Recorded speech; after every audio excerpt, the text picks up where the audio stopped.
Hay festival. Hay festival. Hay festival. Hey Festival. Hay festival. Hey Festival. Hay festival. Hey Festival. Bienvenidos al podcast del Hay Festival, un espacio para imaginar un mundo mejor. Estamos en la 11ª edición del Hey Festival Arequipa, rindiendo homenaje a uno de los más grandes escritores peruanos a través de las voces de escritores y escritoras. En este episodio conversaremos sobre la faceta más íntima de Mario Vargas Llosa y para ello tenemos con nosotros a dos personas que lo conocían muy bien, Alonso Cueto y Verónica Ramírez. Yo soy Nazaret Vega. Y yo, Iñaki Lasa de Tura. El 13 de abril del 2025 apareció en todos los medios de comunicación la noticia de que Mario Vargas Llosa había fallecido. Premio Nobel de Literatura 2010 y uno de los hijos más ilustres de Arequipa. Lugar en el que, por cierto, nos encontramos y lugar que es tu tierra, Nazaret. Por supuesto, Iñaki. Quería preguntarles cómo los ha recibido Arequipa. ¿Hace cuánto que no venían por aquí? Bueno, yo acabo de estar aquí porque estuve en el Congreso de la Lengua hace, no sé, 2 semanas o algo así. Y siempre, aunque haya pasado un poco tiempo, siempre es la primera vez. Hay alguna nueva fachada, algún nuevo crepúsculo como este tan lindo que tenemos ahora. Algo que nos asombra como si fuera la primera vez. Así que yo estoy muy feliz por lo menos de estar aquí otra vez, ¿no?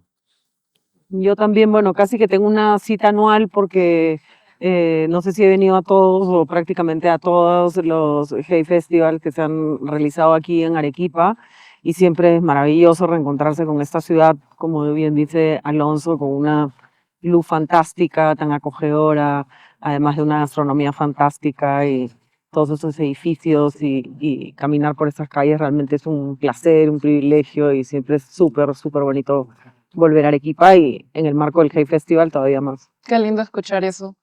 El pasado 13 de abril, ¿cómo los toma la noticia? En Arequipa se hicieron muchos homenajes, pero yo quisiera saber si es que de repente ustedes era algo que ya esperaban, habían oído de la salud de Mario y qué impresión les dejó, si acaso alguna sorpresa.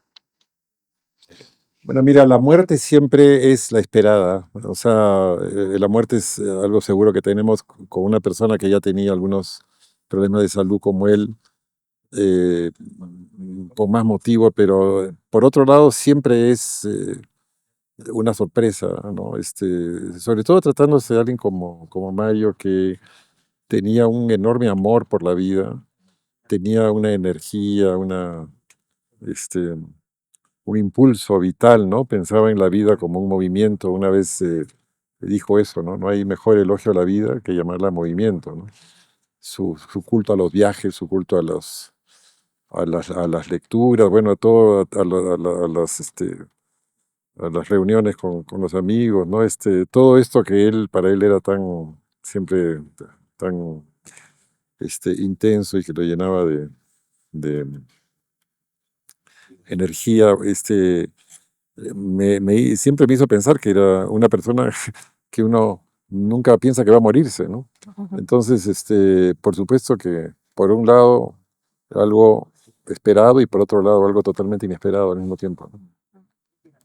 Hablando un poco también de lo que dice Alonso, hace un par de años cuando Mario ingresa a la Academia Francesa y se dice que ingresa a ese extraño lugar que es el de los inmortales, ¿no? Entonces, de alguna manera, claro, una persona que ha llegado tan alto en su carrera y que ha significado tanto para sus lectores y para la literatura en general, pues es difícil pensar que un día no va a estar. Sobre todo, yo creo que pocas veces he conocido a una persona con un instinto vital tan poderoso, ¿no? Una persona con una curiosidad insaciable, voraz, y no solamente por los temas que a él le concernían, los temas sobre los que investigaba o los temas que le eran afines, sino por las personas en general, ¿no? Era una persona que siempre estaba mucho más interesada en el otro que en uno mismo, ¿no? Era una cosa completamente, digamos, distinta a lo que uno se pueda imaginar de una persona que está en ese lugar, ¿no?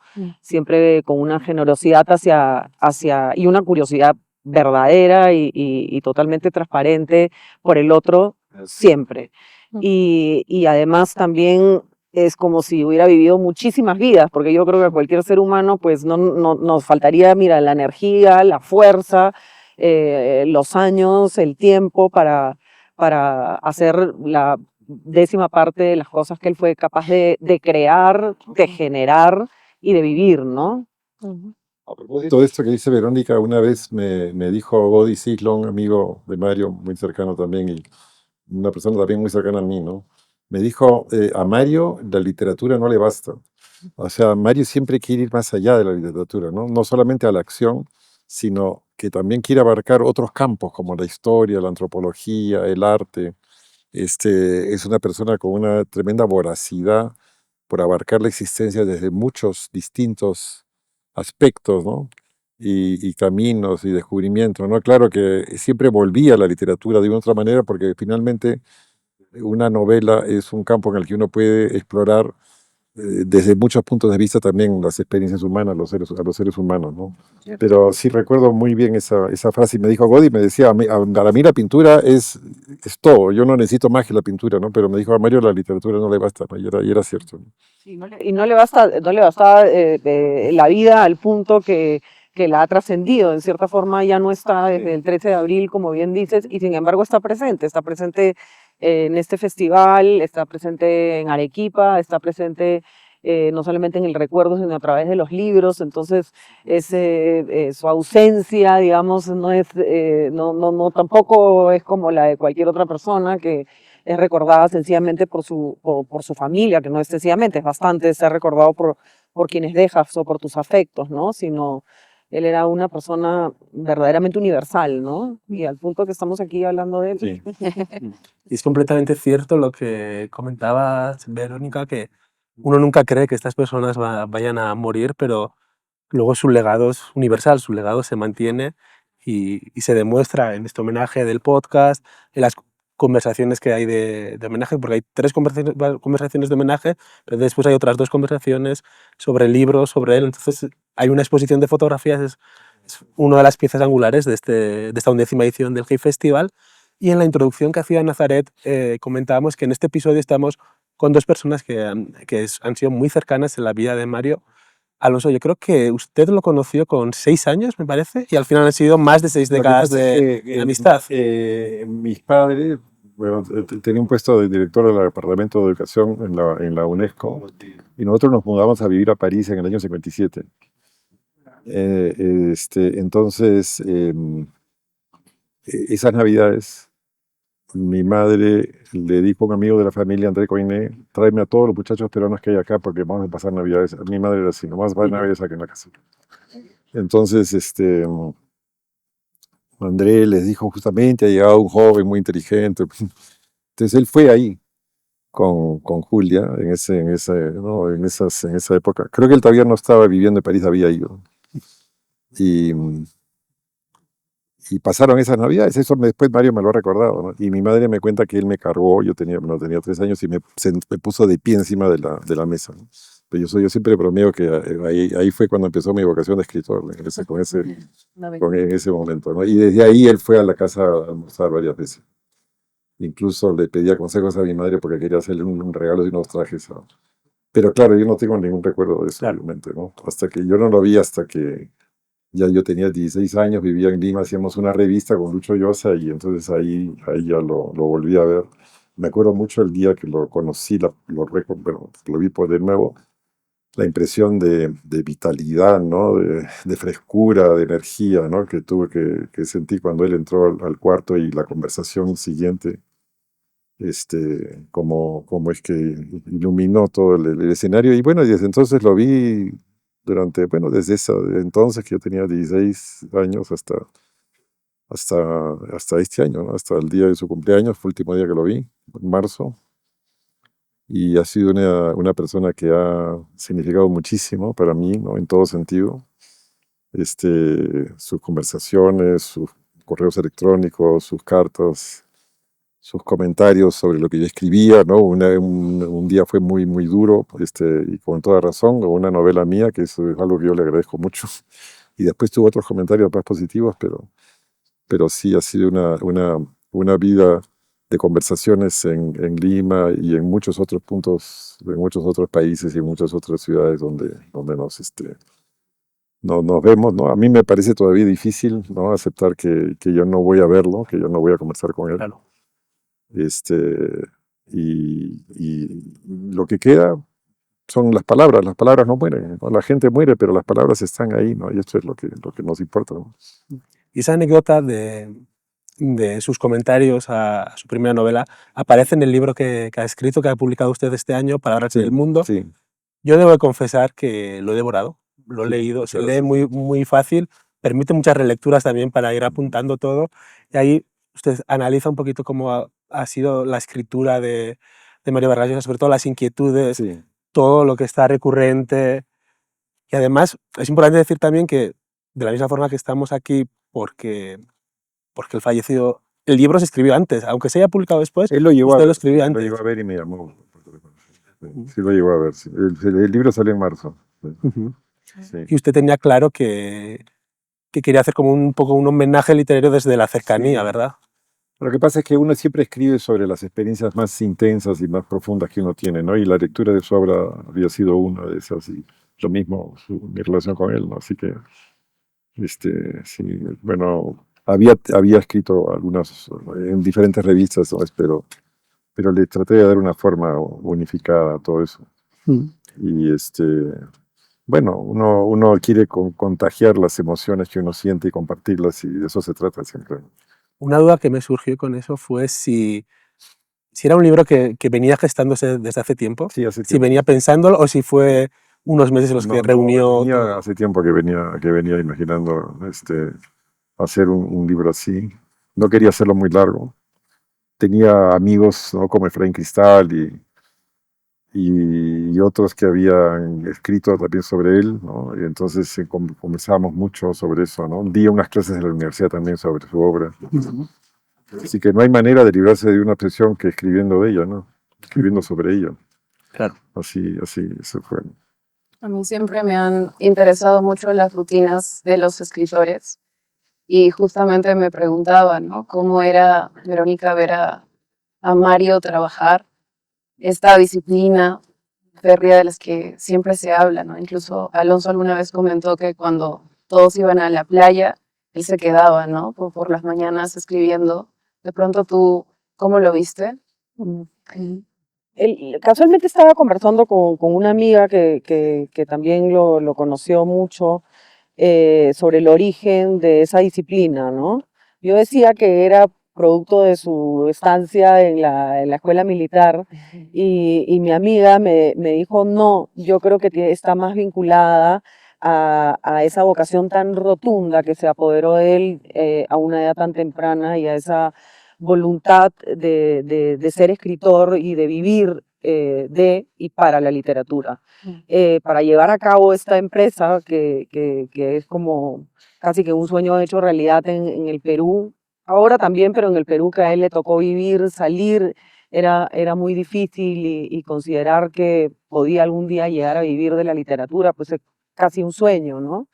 Y él yo creo que lo logró en base a, como él ha contado muchas veces y según lo que yo pude ver, realmente siendo muy riguroso, ¿no? Se levantaba muy temprano en la mañana, hacía unos ejercicios de suelo, porque yo creo que alguna vez le dijeron que tenía algo que podía convertirse en una hernia de columna y a partir o de vértebra, y desde entonces no dejó de hacer esos ejercicios.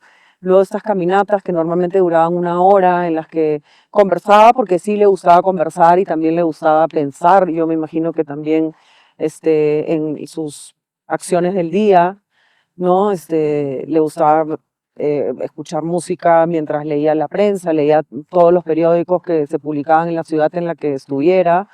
Eh, bueno, antes, claro, tomaba un desayuno y luego entraba pues en este silencio sepulcral en el que no se le podía interrumpir a menos que fuera algo realmente urgente o él, que una persona tan brillante, por supuesto también tenía algunas limitaciones. Debo decir que solamente la más notoria era la tecnológica, entonces este silencio sí, y este rigor se podía digamos, cortar o ver interrumpido cuando tenía algún problema, como que se le desaparecía la novela para siempre, ¿no? O sea, era una cosa que ya había perdido años de trabajo en ese instante en el que había puesto delete y que no era así.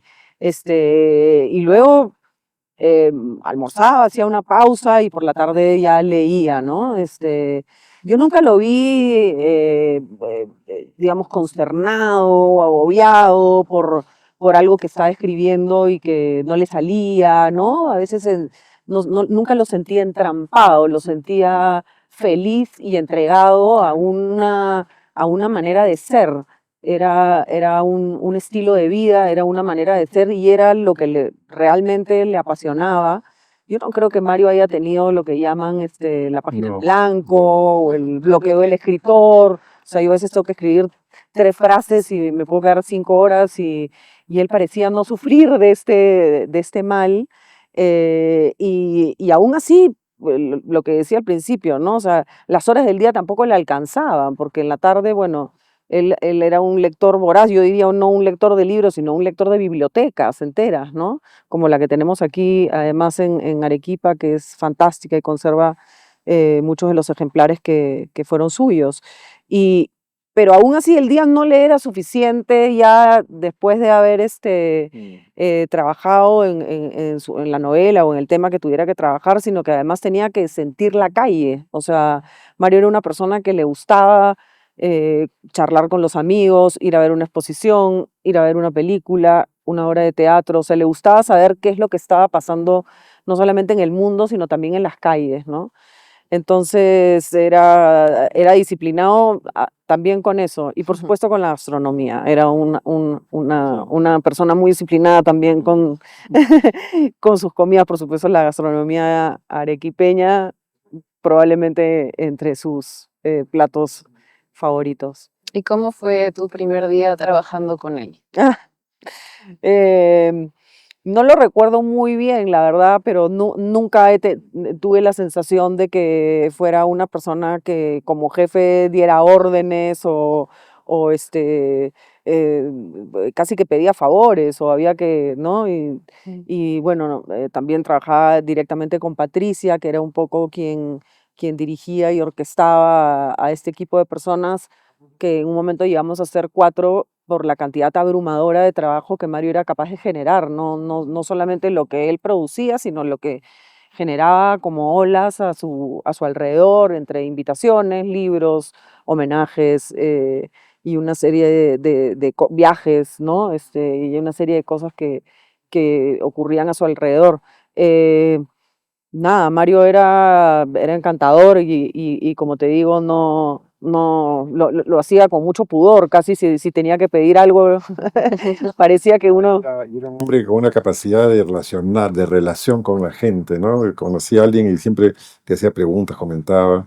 Y además era una cosa, nosotros hicimos algunos viajes, era un contador de chistes muy bueno, un contador de chistes en serie, porque contaba uno tras otro, uno tras otro. Y siempre con una enorme gracia que, bueno,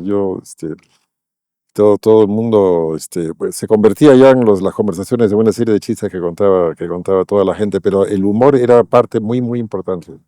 Así como también la pasión, el compromiso, y la dedicación y la vocación, también el sentido del humor era lo esencial en su vida.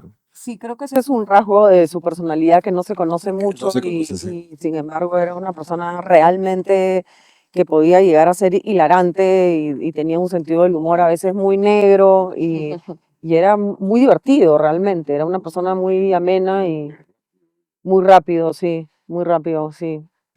Después se ha hablado mucho de la faceta política de Mario Vargas Llosa, pues desde el acercamiento al régimen cubano hacia la ruptura posterior, por supuesto de la campaña para la presidencia. Se ha hablado mucho de eso, pero algo que usted menciona, Alonso, es que muchas del pensamiento político está en sus novelas.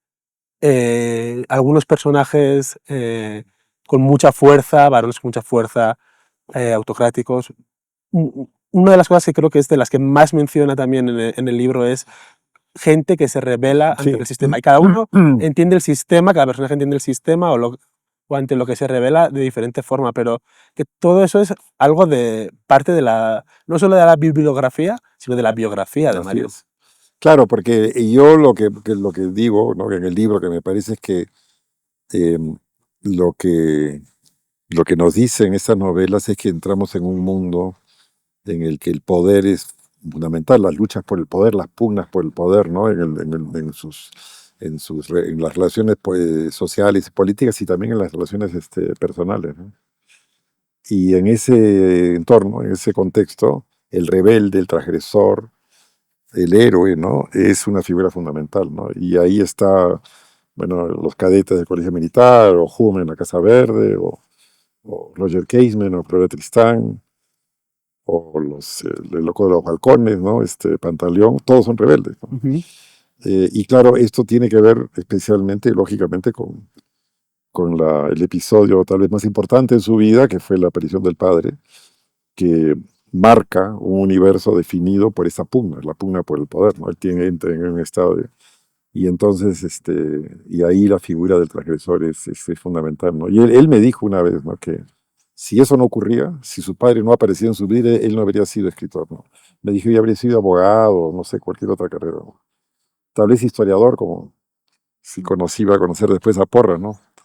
Pero ese episodio marcó una escisión tan grande entre la realidad y el mundo de sus ilusiones y fantasías que marcó, definió, ¿no? Esa zanja, esa franja en la que un escritor vive al margen de la realidad para siempre, ¿no? Y el amor a los franceses también, ¿no? Todo Sartre y todo Bueno, también está. él recogió de los franceses dos cosas fundamentales. Uno es la perfección de Flaubert y la otra es la universalidad, el mundo oceánico de Víctor Hugo, a lo que se refería de Verónica, ¿no? El que salía de la calle, que no lo tenía Flaubert, pero sí lo tenía Víctor Hugo, sí lo tenía Balzac. Y él luego se siente muy impresionado cuando él es joven y va a París, cuando escucha un discurso de Malraux.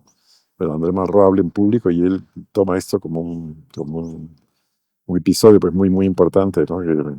Es la idea del intelectual francés que influye en la sociedad, ¿no? El intelectual, la idea del escritor francés desde Zola en adelante es el que influye en las cosas que pasan. Eso es algo que practicó toda su vida, sí. Mario vivió afuera, pues, la mayor parte de su vida, ¿no? ¿Qué creen ustedes que hace falta en el Perú para consolidar quizás a nuestro país, no solamente como una cuna de grandes escritores, sino también quizá como su hogar?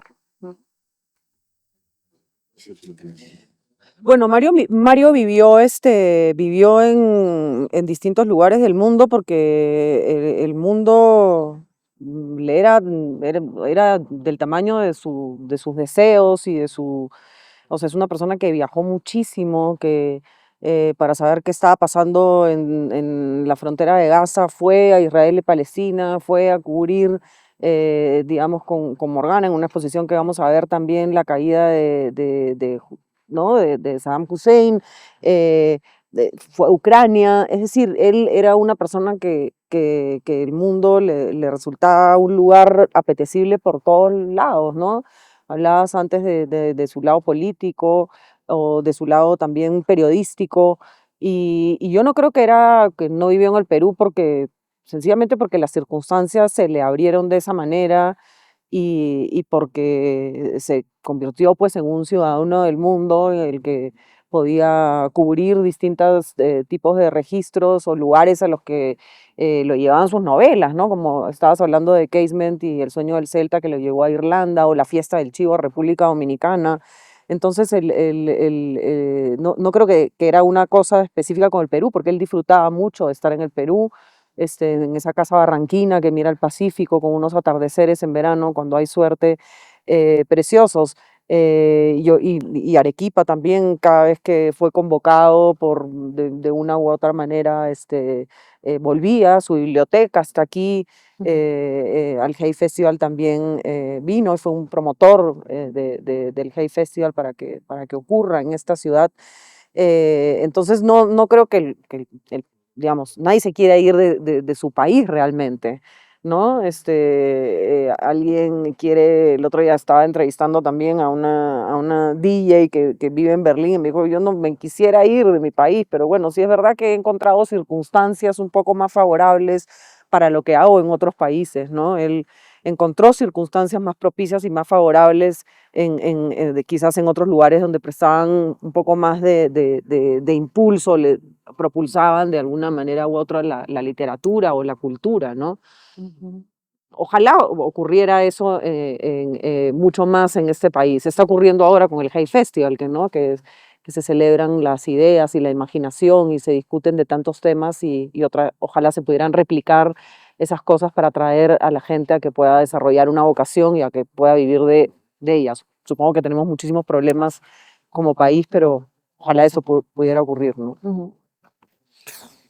Sí, sobre ese tema dos asuntos, ¿no? Uno es que a lo largo de su vida en el Perú, de su exilio, el Perú estuvo muy presente, ¿no? Estuvo presente en la mayor parte de sus obras maestras, ¿no? Las novelas de los años 60 y las que vinieron luego. Y cuando no fue el Perú, fue América Latina, porque, digamos, de los que a mí me parece que no, que son los grandes libros suyos, las 3 novelas de los años 60, más La Guerra del Fin del Mundo, más La Fiesta del Chivo, América Latina estuvo, ¿no? Siempre ahí, ¿no? Nunca la abandonó, ¿no? Y muchas de las novelas europeas terminan en el Perú, como por ejemplo El sueño del Celta, ¿no? Que Kate me termina en el Putumayo y Flora Tristán es peruana, ¿no? Entonces, siempre estuvo en su corazón, en su alma, en su mente creativa, ¿no? Y el otro tema es que pasó sus últimos 2 o 3 años aquí, ¿no?